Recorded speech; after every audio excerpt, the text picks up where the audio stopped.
Jean-François Mbaye, bonjour. Bonjour. Qu'est-ce qui va changer après cette ratification? Deux choses qui vont changer. La première, c'est donc que la France ne siégera plus au Conseil politique monétaire de la Banque centrale des États de l'Afrique de l'Ouest. Et puis la deuxième chose qui va arriver très rapidement finalement, c'est la fermeture du compte d'opération du Trésor public, là où étaient mis 50% des réserves africaines qui étaient sur ce compte du Trésor public et rémunérées à 0,75%. Mais la France continue de garantir la parité fixe entre l'éco, la nouvelle monnaie ouest-africaine, et l'euro. Oui, tout à fait. Comme elle le fait actuellement avec le franc CFA, il faut dire que c'est une demande d'abord des États africains eux-mêmes. Et puis il faut dire que cette question de garantir la monnaie, de garantie et de convertibilité permet, lorsqu'il y a des situations instables dans beaucoup de pays, de continuer à soutenir d'une certaine façon l'économie et que le pays puisse faire face à un certain nombre de défis. Mais vous savez que pour les partisans d'une réelle émancipation monétaire, c'est le point qui prouve que le cordon n'est pas coupé, que la réforme est incomplète. Oui, ça, on peut l'entendre, hein. Enfin, je veux dire, c'est quelque chose qui malheureusement est encore en pleine discussion. Et moi, je veux dire que la France ne fait que répondre à une demande qui est faite de garantir la convertibilité du franc CFA en euros, y compris même en cas de dépréciation de la devise européenne. Donc, c'est évidemment avec ce nouveau changement une responsabilité financière énorme que la France va endosser, sachant encore une fois que le taux de réserve, entre les réserves ne seront plus sur le compte d'opération du Trésor public français. Quel est l'intérêt de la France de maintenir cette parité fixe alors?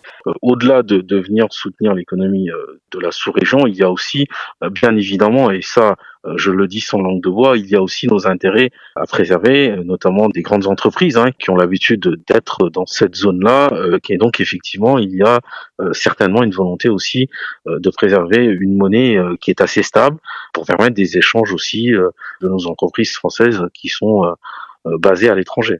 À la suite d'un rapport publié en septembre par la Commission des finances du Sénat, la sénatrice Nathalie Goulet avait déclaré sur RFI que cette réforme n'était que cosmétique.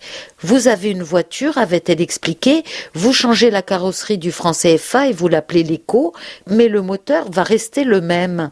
Est-ce que vous êtes d'accord avec cette image? Non, ça, on peut pas se résigner à dire que c'est que cosmétique. D'abord parce que une zone monétaire, déjà, ça ne se fait pas du jour au lendemain. Et puis, nous ne pourrons avoir un succès de cette réforme que si les choix politiques qui seront faits par les responsables des États concernés sont pertinents. Et c'est pour ça que il faut que les États africains, les parlements, l'opinion publique, la société civile disent ce qu'elle veut faire sur cette question. On peut pas continuer à reprocher à quelqu'un de faire du maquillage si vous-même vous n'allez pas au fond de la question. À ce jour, nous n'avons aucun parlement africain qui ait fait ce travail de fond que le Parlement français a fait, c'est-à-dire le passage en commission avec un rapport pour avis en commission des finances, avec un rapport au Sénat qui a été publié, avec une commission des affaires étrangères qui l'a examiné au fond, un passage en séance publique à l'Assemblée nationale qui actera la ratification de cet accord. Il n'y a pas un parlement de la zone UEMOA qui l'a fait. Pas un. Et on reproche à la France de faire de cet objet du maquillage.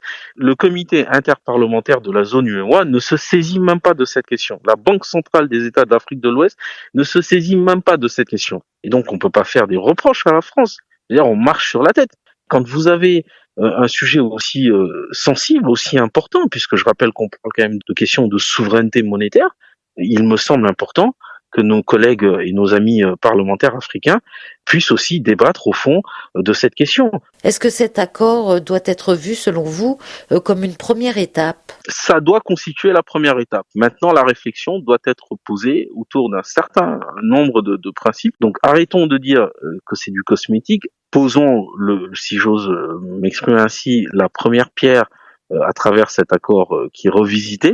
Ouvrons le champ des perspectives sur l'intégration régionale, ouvrons les perspectives sur la construction de la monnaie unique, ayons une réflexion sur la convergence des économies, mais tout ceci, c'est au Parlement et aux États africains de s'en emparer. Une fois que la réflexion sera posée à leur niveau, bien entendu, la France y répondra. Aujourd'hui, il n'y a aucun État africain de la zone UEMOA avec lequel nous avons conclu cet accord ancien qui nous demande expressément de ne plus garantir le franc CFA. Aucun ne nous le demande, en tout cas pas à ma connaissance. Jean-François Mbaye, merci. Merci à vous.